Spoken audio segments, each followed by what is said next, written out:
Welcome to the Her Voice Shines podcast, where we celebrate the power, brilliance, and resilience of women everywhere. I'm your host, Shanasia Washington. Join us as we share inspiring stories and insights from extraordinary women who have found their voice and are making a difference. Together, we'll create a ripple effect, illuminating the path to visibility and empowerment. Let's break barriers, shatter ceilings, and lift each other up. In each episode, we dive deep into the journeys of women who have turned their challenges into triumphs and their dreams into reality.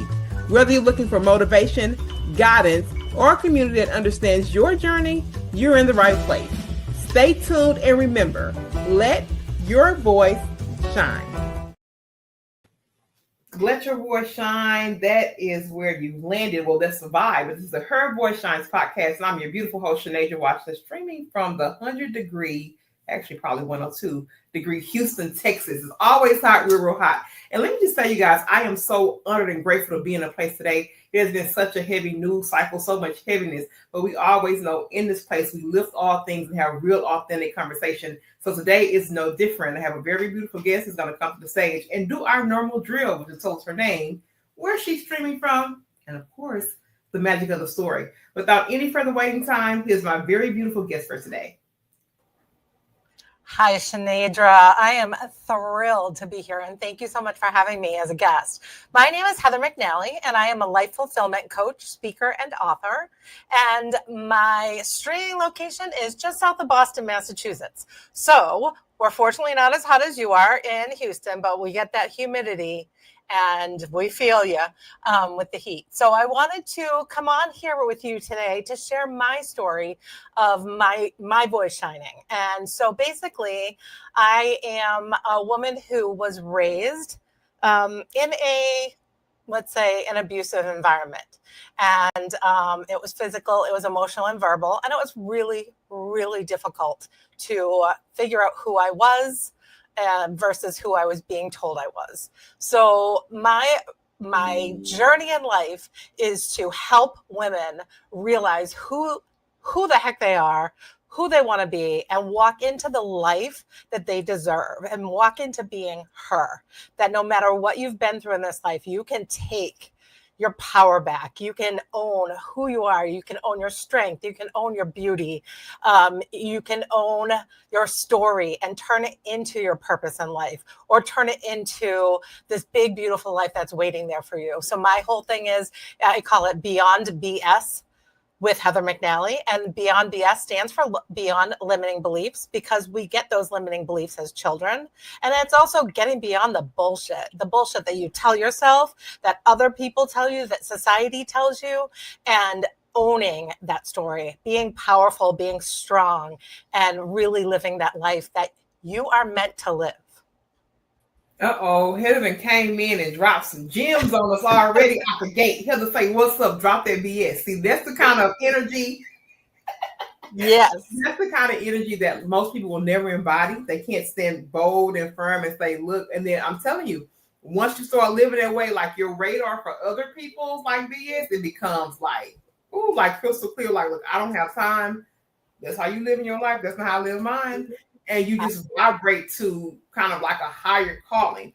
But one of the things about the opening segment, which you shared, and even looking through your information, you said that I lived a life filled with pain and limiting beliefs. That was one of the things I took from that first segment. But then there's a moment of realization, right? Because we only know what we know. We can only do what we do. We can only do what, the powers that be at time allow us to see.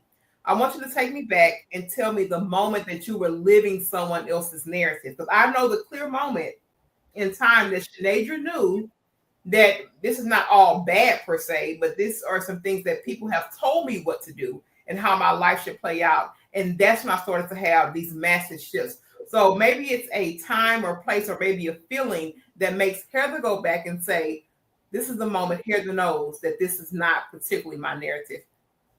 Absolutely. I feel like I have a few of them. And I think throughout life, we all have those moments, right, that really stick with us. I knew very young that I was unhappy, but I had no idea why.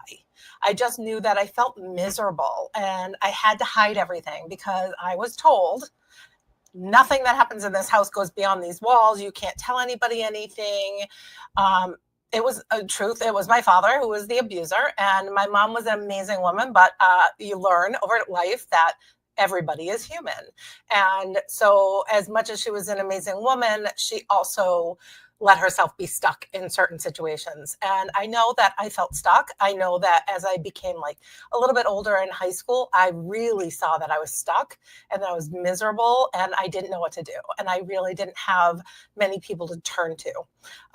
So I would say that one of the things was I went to her, and I already knew I was going to college. I was a senior in high school, and I already knew where I was going to school and everything. And I had been told by my father what I was going to pursue in college, and I knew that that was not what I wanted to pursue. So stepping into college, I first of all made a decision what my degree was going to be in. And second of all, I said to my mother, sometimes my senior year in college, I can't stand this anymore. I'm miserable. Like I'm crying, I'm pleading with her. I don't know what to do.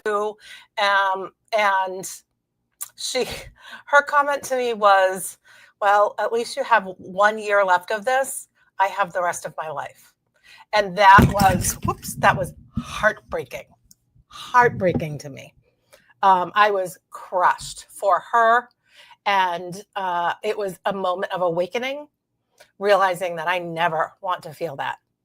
And then the next time was, I was around 25 years old, and a friend of mine came up to me and was like, hey, do you want to go to this concert? I don't even remember who it was or what concert it was. But what I remember was I said, no, I can't. I didn't think. Like I literally hadn't thought about it. When I stopped and realized what I said, it felt like I got hit in the face with a brick. And I was like, wait a minute, why did I say that? I'm 25 years old. I have my own money. I have a car. I get to make my own decisions. I want to go to the concert. Why did I say that? And that was a huge moment of realization for me, that I was like, I've been living what I've been told. No, I can't. And that became my belief system for the longest time, that I wasn't worthy, that I wasn't good, that I wasn't ever good enough, that I was just, no, I can't. No, I can't to everything. That was my answer. And that was amazing. Girl, you need a trophy for that, because I know, because especially women particularly, that I can't, it's not in the vocabulary. It's not in the feeling. It's not in the being. It's not in the everyday waking up. Yep. You just do. And I think for me, a pivotal moment, I think, was my pregnancy and me, finna go through this process of motherhood, because it allowed me to redefine some of the things that I had been taught, some of the things that I did not want to pour into him. I think, I had some flexibility there, but then I was like, well, what does it really, mean to learn at core? What does it really mean to be creative? What does it really mean to put my gifts into the earth? So I had to do all that unworking and rewriting myself. And that was kind of like this period of so much change, because now you're bringing life into the world, but not only that, like the financial piece of it and the stability piece, but it's the mind freedom. It's the closeness to self. It's all these other things that I think makes the worlds of difference in children's lives. And then it also too helps you to unwork and maybe rewrite, if you will, some of the things that you've actually gone through. Let me go here, because so many people live their life in survival mode. Ooh, it's like a label, like Yep. survival, and they can't get out of that. How do you shift from surviving to thriving?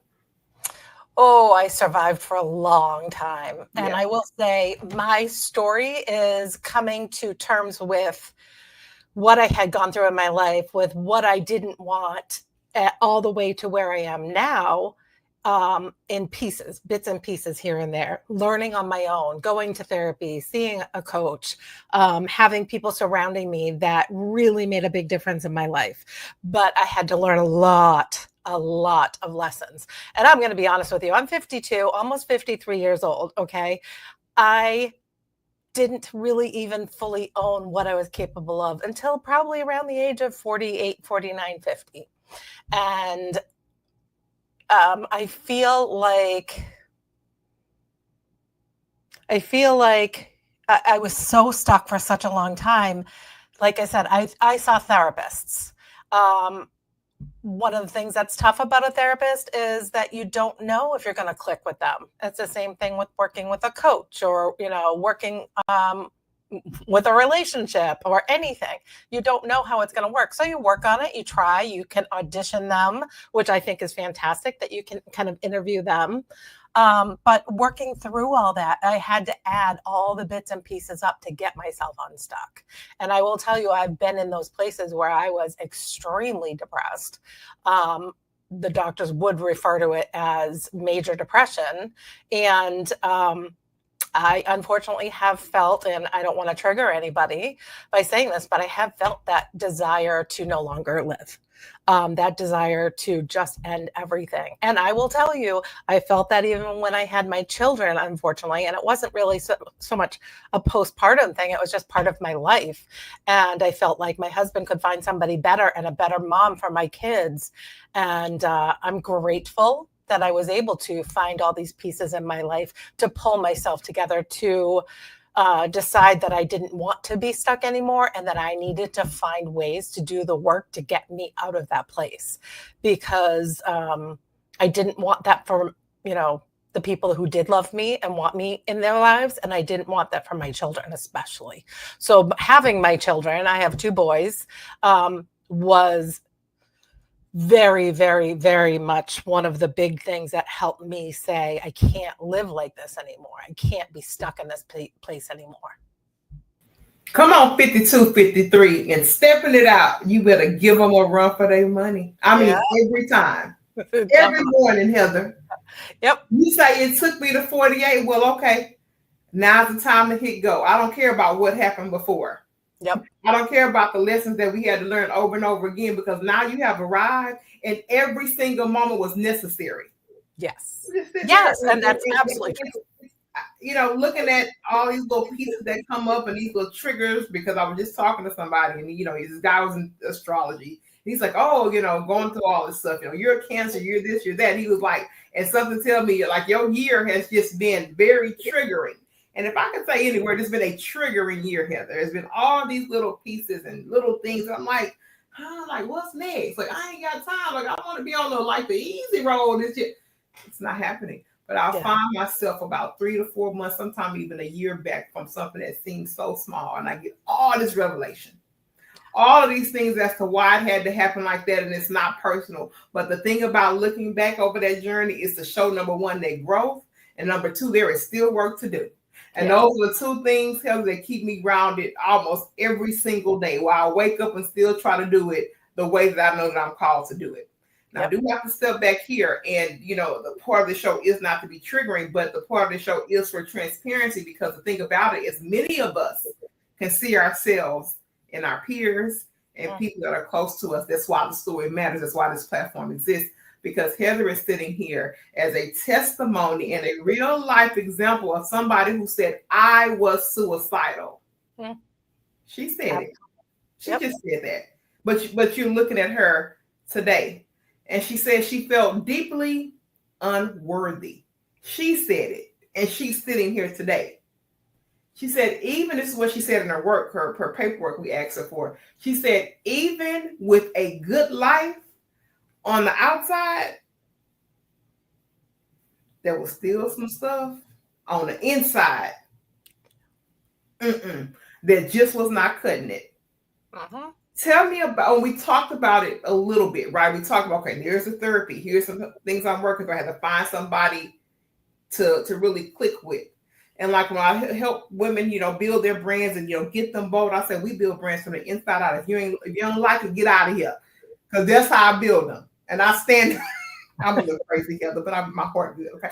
I love crazy. Give it to me. but tell me about that healing from the inside out piece, because people think that they can go slap on the nails, go get the back massage, do all this stuff. Baby, you're not healed. You might be pretty. Tell me about that. It's only going to get you so far. The outside is great if you look good it makes you feel good inside, right? Yeah, I have jewelry on. I love that. I have my lipstick on. I do my silly, fun, hair colors. And it's great because it does make me feel good. But if I feel miserable on the inside, that's not going to make me feel any better. It's going to make me maybe realize that I'm trying to look happy on the outside, but I'm just not in the inside. So it could make me feel worse.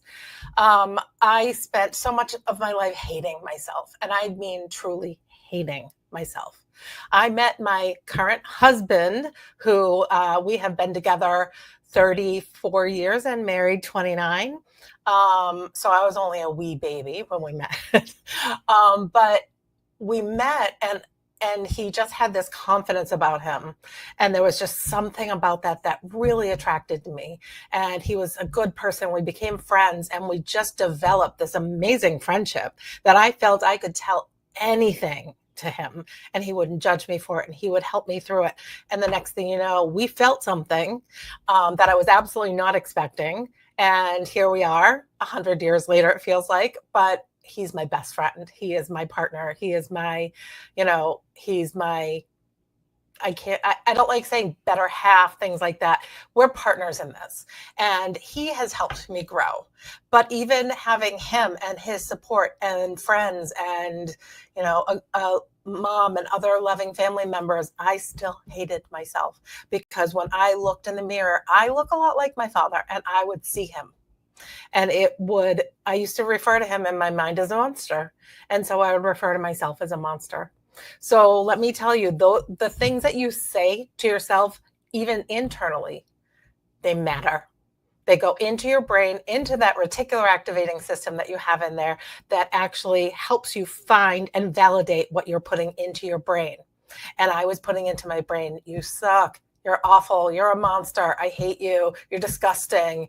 And that's what I believed. So it didn't matter what my husband said. It didn't matter what my friends said or other family members said. What mattered was what I was telling myself. And then what made it worse is that I used to verbalize it. And I used to think, nobody can make me feel bad if I've already said it. So I would say these things out loud, and it's the worst thing you can do for yourself, because you're making your brain firmly believe that that's what is in your head, and that's who you are, and you're defining yourself that way. And it's also putting it into other people's heads. And so they see you as the person who sees themselves this way. So they're looking at you differently. They're not just looking at you as the friend that they had. They're looking at you differently. So the misery that I felt and that I kept telling myself, I just kept believing until I started to do the work and telling myself different things. And you know what, Heather, and I tell these people this all the time, you ain't got to worry about that joker cussing you out on the job, or you ain't got to worry about that man calling you everything under the sun, because a lot of times the things that people tell themselves are 10 times worse than what anybody else could ever say. Yep. Because I sit and talk to women, and they'll say something and they'll get mad when they didn't believe it. I say, well, you don't even believe it. What are you expecting them to do with that? You don't even believe in yourself. Why would you expect someone else? I said that energy irradiates. You don't.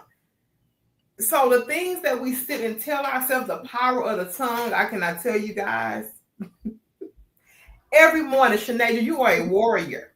Yes. Every morning, Shanaja, you are worthy.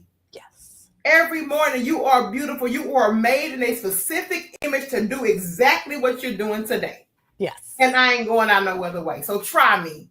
Yeah. Don't say that question. You introduced yourself as it's your beautiful host, Shanidra. And I was like, yes. Let's do it. Because that's what I'm going to call myself until the time that I leave this place. I have goosebumps. I love it. That's it, Heather. And I tell the women that come here, I said, let me tell you something. This place, it shouldn't be taken lightly. Every time you show up and you represent yourself and your brand, you come with it. Every single time. Yep. It's a thing. In the room with that energy. That's it. I want to go here. It's a little bit tough because I too am in this phase of life. I was raised by my paternal grandparents who were 77 and 80. My grandfather will be 81 in October. And we're going through some health challenges. He had a stroke last year in 24. Open heart surgery, stroke. tons of physical therapy, in and out, several bouts of pneumonia, lots of different things, fluid, edema, just different things that are happening. So one of the things that struck me as really kind of heartstrings was that I know that when you were with your mom through a terminal illness, one of the things you said, I advocated for her. Yes. I'm in an advocacy period now, Heather. Yes. Advocacy is hard work. See, people think advocacy is like I'm on a microphone and I'm leading marches and, it's all this kind of thing. No, advocacy happens right here on the phone. I was just advocating on the phone before I came here today. Yep. That's where I am in this season of my life. But something in me, even on the hard days, Heather, this is real life. This is real raw life right now. Something that happens to me on those hard days, it shifts me. I am not the same person I was before this stage of my life happened. And I mean this. Yeah. I mean this from my heart as I tell you this. Tell me about the experience with your mother in terms of what did it teach you about the power of voice, choice, and here's the word I love, grace. Oh boy. Oh, yeah, okay, I'm gonna let you talk about it because I'm gonna have to go out here and give it to you because I don't want to shift this too bad. I'm gonna give it to you because I'm working. This is real time. I am working with these things as we speak, Heather. Yeah. So I could do 5 podcasts on this. Well, we might have to bring you back because one of the things I am thinking about for first quarter of next year is having themed kind of weeks and things, and to bring back some of my guests so that we can have more. Okay, we're specifically talking about this today, but we designed this place to get a good look at Heather. We got to ask a whole bunch of stuff, so we can get to know Heather. But I want you to talk about this specifically because a lot of things that we don't talk about are just natural life shifts. You understand? Like we'll talk about, you go to college and you got this career trajectory. Now, what about life shifts? Now I'm a caregiver. Now, what about life shifts? Something's happening in my body. I'm gonna give it over to you, Heather, to talk about those things. Oh, I know you can talk about it. I'm gonna give you the stage for it, but I want you to lead in with that about what that experience taught you about voice, choice, and that word grace. Okay. So my mom became ill, and it was a rarity. She developed COPD, which most of the time people develop because of smoking, and she had never ever smoked in her life. She didn't have anybody in her life that would contribute because nobody else smoked. She didn't work in an environment that would contribute to it. So it was a really, really surprising thing. And unfortunately, her youngest sister also has it. And they figure that this is something that's hereditary that they just haven't discovered yet. My mom was lucky enough to receive a lung transplant at the age of 65. And she lived for 4 years and 4 months beyond that. And it was quite a situation. So many years of helping take care of her, taking her into appointments, and being there for her. And what happened is I had worked in hospitals before doing administrative work. So I understood the kind of lingo, far from a nurse or a doctor, but I understood. And I understood what you needed to say to get them to hear you and pay attention to you. And I understood that I needed to come at it with just the information. So being a voice for my mom was really important for me because she had a tendency to just take what she would hear at face value and kind of downplay how sick she was. For example, when they did the lung transplant, now they don't just consider anybody can get a lung transplant. You have to be sick. And they did a workup for her in one of the major Boston hospitals, and actually said to her, you'd be a fantastic candidate for it. And she was like, until the day that she recognized, after being in the ICU post-op and everything, that they took her lung out and it literally was falling apart in their hands. She didn't realize she was that sick. And we could have all told her until we were blue in the face. So I realized that I needed to be a voice for her at one point because she was downplaying how sick she was. And, getting her into that hospital was the best thing we ever did. Her voice started coming through me because she realized that I understood how to communicate with everybody and that I could take the information because being the patient, sometimes they walk into a room, they hear one thing that the doctor may say and not hear the 5 other things that the doctor may say. So I would always go with her for her appointments to be able to hear it and be able to talk to her about it, but also be able to communicate her information to the physician's team. Um, and becoming part of, her voice like that, the team understood that it was best to communicate with me for certain things because she might be confused. And I would have her next to me when I was on the phone most of the time, and would tell her, and everything was very honest. I was just kind of the go-between because she wouldn't stand up for herself, or sometimes she was on medications that made it so she was confused and she couldn't stand up for herself. So there was the voice and the choice. I helped her make choices because I would be able to sit down with her and really talk through things. Physicians and nurses are amazing at what they do, but sometimes they just don't have the time. As I'm sure you've experienced, they don't have the time to sit down for an hour to explain something 3 different ways. So the choice to be able to be there with her choice to be able to listen to what I'm saying and make her own decisions, which was amazing to me because I was her healthcare proxy. I would make the choices if I needed to, but I wanted her to be empowered to make these choices.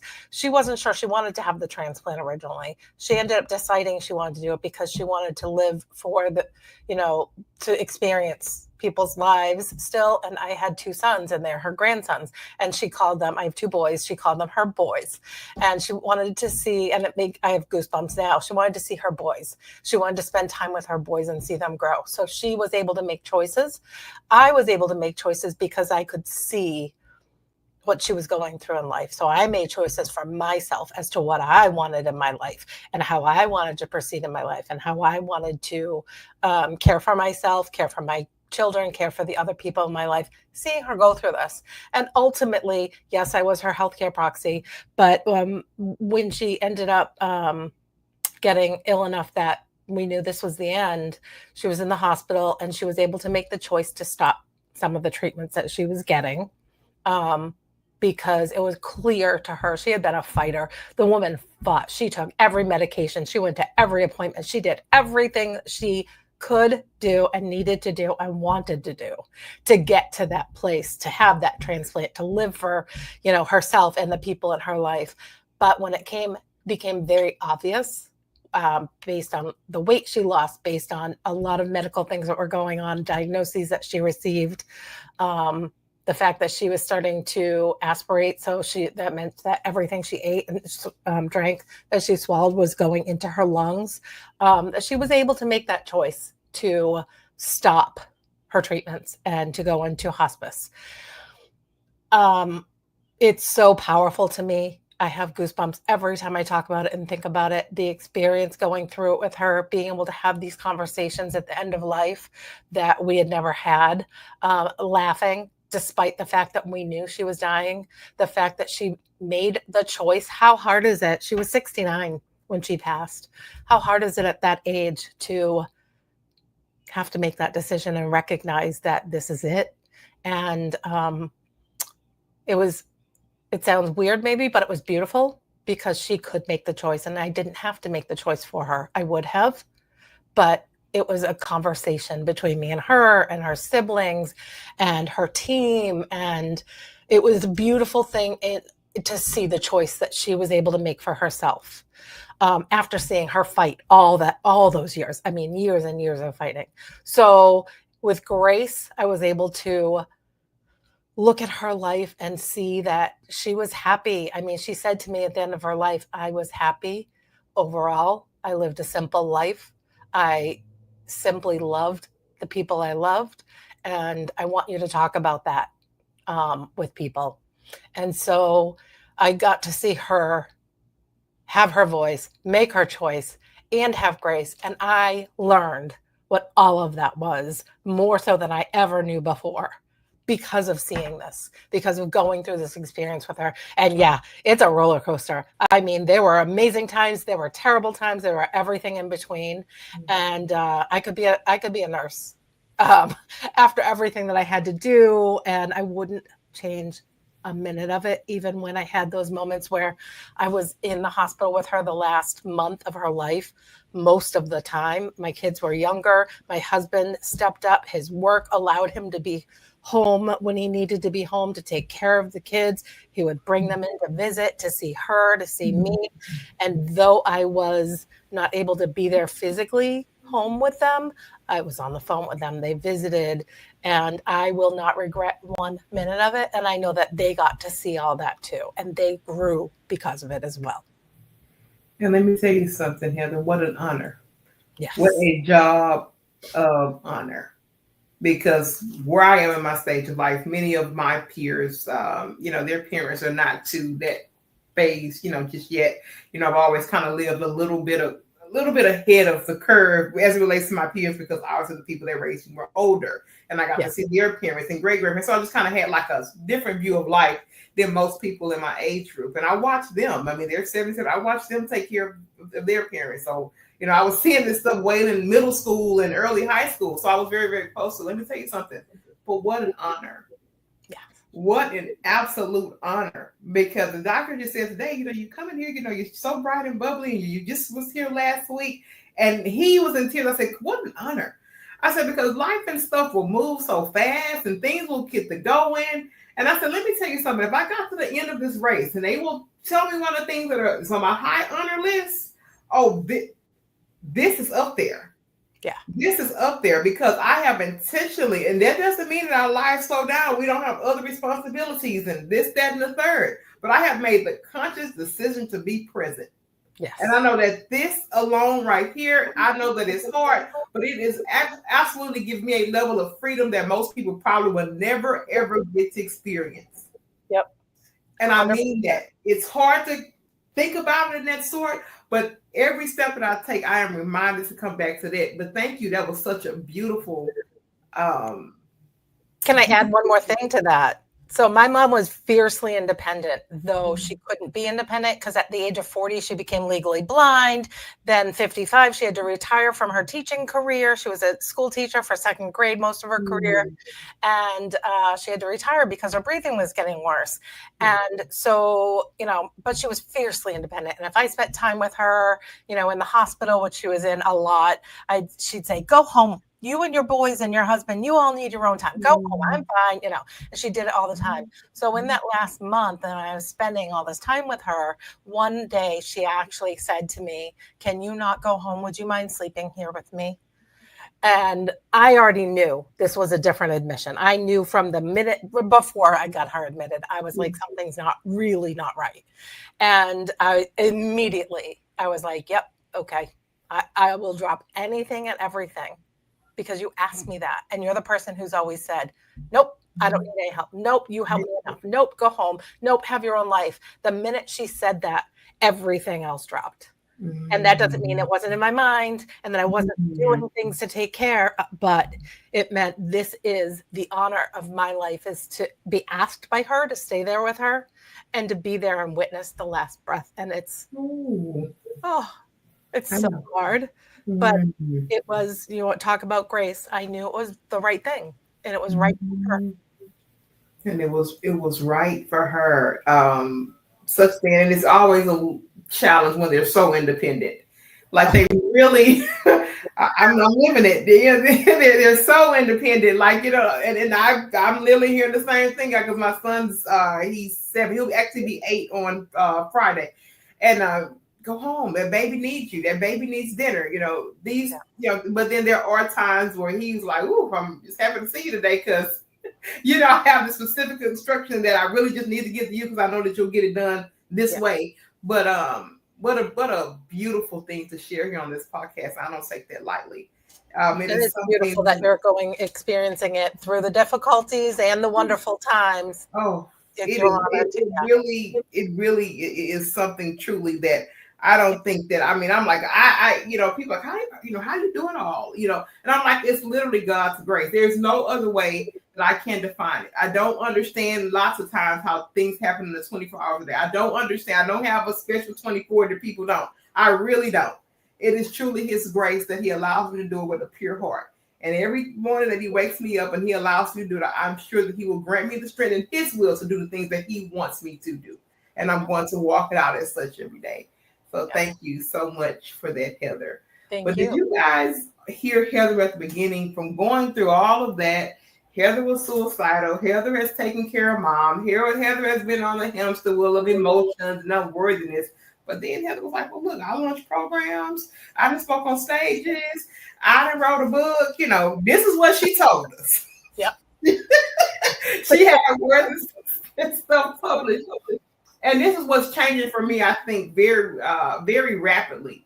Tell me about success, because here are all these things. Tell me about success and really how that is kind of redefined over the years. Because after you've been through a certain amount of things, a lot of stuff don't even really matter anymore. So tell me really about what success looks like now for Heather. Success is not at all what I thought it would be. So younger, and I will say even into my 40s, I would see people who were, doing really well. And I'd be thinking, oh, they have to have had a foot in somewhere. They have to have had somebody who was their champion. They had some kind of extra special opportunity. And through my work of personal development and figuring out things for myself, I realized that's not what it was. It was that spark inside them that decided that they were going to be who they could be.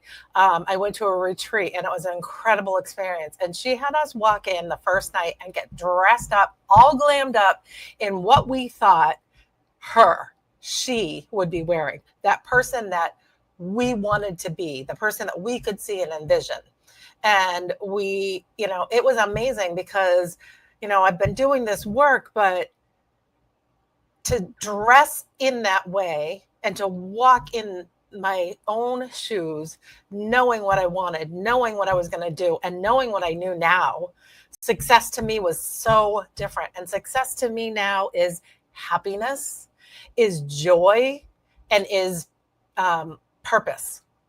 And so for me, success is, okay, I now own my own business. And part of the reason that I decided to get into this whole thing, and I've always known from a very young age, I wanted to help people, but I didn't know how. And going through everything with my mom, I learned so much. And one of the things I learned is this life is short. It feels like forever sometimes, and you have a day that just never seems to end, but life is short, and you can, it's kind of cliche, but grow through what you go through. Learn something from everything you go through. The situation with my mom, I'd give anything for her to be here and healthy with me. I'm 52. She, would be in her 70s, but she would, I would have had all these years with her. I'd give anything, but I can't change it. And so what I can do is look back and say, what did I learn and who did I become because of it? Because like you said, it changes who you are to go through this experience. And I was on the younger side of being in that sandwich generation, taking care of my kids and my mom, because my mom was in her, 60s, and it typically does happen later. And now some people are having it start to happen. And I think, well, maybe I can be a support for them. So to me, that's success. It's being able to be there for people. It's being able to love your life. It's being able to wake up and say, all right, well, I'm tired now. I want to get up, but hey, I've got great things to do today. It's looking at a rainy day and saying, you know what? That's not going to get me down, because this is still a beautiful day, because I can have connection with people. I can make a difference in the world. I could do something for myself and for other people that's going to make this a beautiful day. It's, yes, I got to speak on a stage. Yes, I have a chapter in a book coming out. And that's funny because the name of the book is actually Rise, How to Find Your Purpose, Your People, Your Power, and Your Purpose in Your Journey Towards Success. So I feel successful because I have so much richness in my life. And I don't mean financially, but I've got 2 children who are in college that are happy and they're living on their own ish. I've got my husband. I've got a home. I've got 3 dogs and 2 cats. I've got friends. I've got the ability to run my own business. And no, I'm not some multimillionaire. I'm not even close to dreaming about that right now. Well, I dream about it. But success to me is I, can sit and do my work and love what I'm doing, even in the hard moments when it's not exactly what you want it to be, or you're in the weeds of doing something that is not your, my power for me is helping people and speaking to people, communicating with people, connecting people. But it's, I have to do the background stuff, and that's not necessarily where I shine, but I'm doing it because of my purpose. So that to me is success. And I feel very successful in my life right now. And I just want to build on that because I want to be able to really help other people get in the same place where they can define success for themselves and really feel successful despite richness in financial terms, but have that fullness out of their lives. I love that fullness, Heather, because that right now is what I am redefining. And I'm just so honored to be able to do it because we talked about this way back in the beginning, that survival mode. Because sometimes people think survival mode here, the right is, oh, I'm in the crunches, like I only got 2 cents in the account, or no, survival mode is even being lost in purpose. You're jumping and bouncing from one thing to another, this, that, and the third. Oh, because this person, achieve or aspires to have this type of house or car. That's hamster wheel stuff. And that is still a form of survival mode because you're not even truly thriving from the center of who you are. So to hear you say that and be this grounded and full of life, I love it. It's a portal. I wanted you to talk about that because I'm so proud of where you come from. I'm so proud of your journey. I'm so proud of you stopping to the side and doing the honors job of being there for mom to the very last breath. Nothing small. So I thank you for that. Now I want to make sure, Heather, that we have a clean segment that strictly focuses on your business. I know that you're building your business and your brand. I want you to give us the high kind of overarching goal or theme of your business, and then give us some connection points, whether it's social media, website, whatever you want to leave for a connection. Please give us a clean segment for that, and I will allow you to do that now. Okay. So right now my business is just called Heather McNally Enterprises. I didn't want to kind of pigeonhole myself with a specific name because I want to go in so many different places and talk to people about advocacy and all this stuff. So right now I do have a website, and it's just heathermcnally.com. I do have a journal that I created. It's just a free flowing journal that people can write down. You can do journaling. You can do your, ta-da, as I call it, to-do list, but ta-da, because you cross it off and you did it. You can write your dreams and hopes. You can write anything in it. And it does have journaling prompts. It does have affirmations and some action suggestions in it. The journal is called Soul Awakening, a journal for your inner universe, and that is on Amazon. I was able to do a speech, which was fantastic, and I am being featured as an author in a collaborative book. And again, I did say the name of it. It's going to be coming out at the end of August. We don't have an exact date yet, but we're getting it soon. Rise: How to Find Your People, Power, and Purpose in Your Journey Towards Success. And I talk a little bit about my limiting beliefs and how I recognized it and how I got, work towards getting myself out of it. And that's my main speech that I have right now, but I'm developing others. And on my website, I have something that is, if you go on my main website, just scroll down just a little bit, and I have something that is a free limiting beliefs finder for you. So you just have to put in your name and email, and then you get that. You can take it online directly, or you can print it out and do it yourself whenever you want. But it helps you kind of find where your limiting beliefs are so that you can determine what you need to work on. Because believe it or not, we don't always know what those limiting beliefs are. And those limiting beliefs are put on us at a very young age. And we start to believe that that's who we are and what we're meant for. So if you want to start looking for that stuff, you can look for that stuff there. So yeah, that's me right now. I do one-on-one coaching. I have a program that I did run before, and I'm repurposing to be slightly different and a little more interactive. That was called Happy, Healthy, Whole. And so I'm really about finding out, like, with the Happy, Healthy, Whole, are you happy? And if you are not, where is the underlying unhappiness? About learning a little bit about the science of that. And then we start talking about health. And I don't mean, let's count calories and stuff like that, but more of a holistic health, how you can keep your brain healthy, your body healthy, and mentally healthy. And then we go into the whole part, which is all about things that you can do, from simple things like deep breathing to much more sophisticated things in terms of sitting down and really taking time to rewrite your story.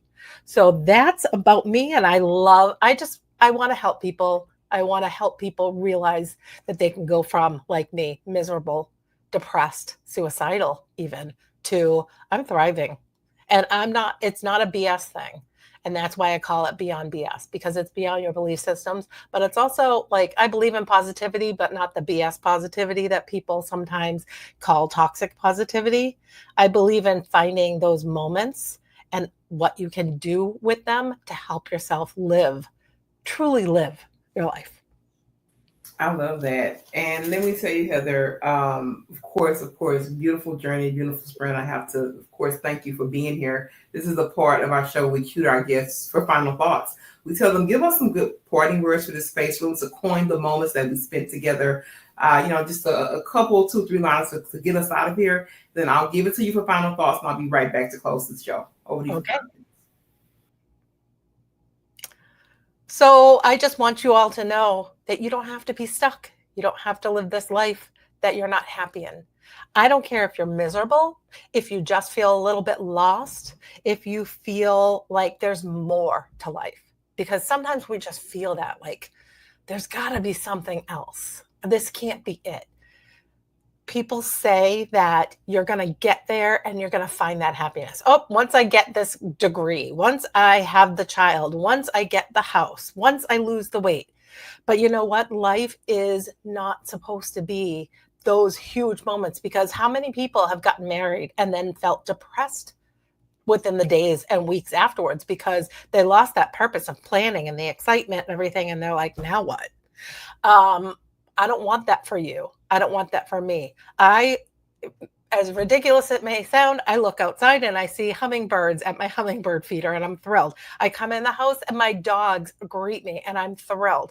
And that, to me, those moments where you're living your life and you're experiencing the journey and you're experiencing joy and happiness, whether it be small things or big things, that is what I want for everybody to be able to find in themselves. Now, don't get me wrong. I don't spend every moment on cloud 9. That's not who I am. I live in the moment and I feel, but you have to stop the feeling sometimes and you have to step out of it and not live in that moment and figure out where you want to be and then make those steps and take those steps. So if you are in those moments where it's so hard and you feel like you can't get out of it, you feel lost, you feel helpless, you feel unfulfilled, you can do it. And I'm happy to help you. I do have a Facebook group called Beyond BS Positivity with Heather McNally. Come in there and join just for positivity, but find something, find an accountability partner, find happiness in your life because you deserve it.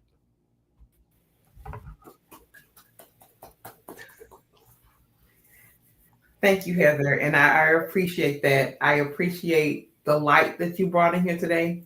I appreciate the transparency that you brought us. And I really appreciate you for allowing us to really get as best we can for the time allotted, a really holistic picture of Heather. And I am very honored to have met you. And I tell you, everybody out here in the Her Voice Shines podcast land, the miraculous things happen when you let your voice shine, and that you have to show up and do it.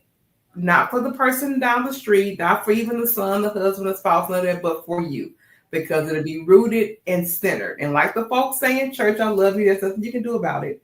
And we'll be back with another amazing woman on the Her Voice Shines podcast. And until then, we're out and we love you. Thank you.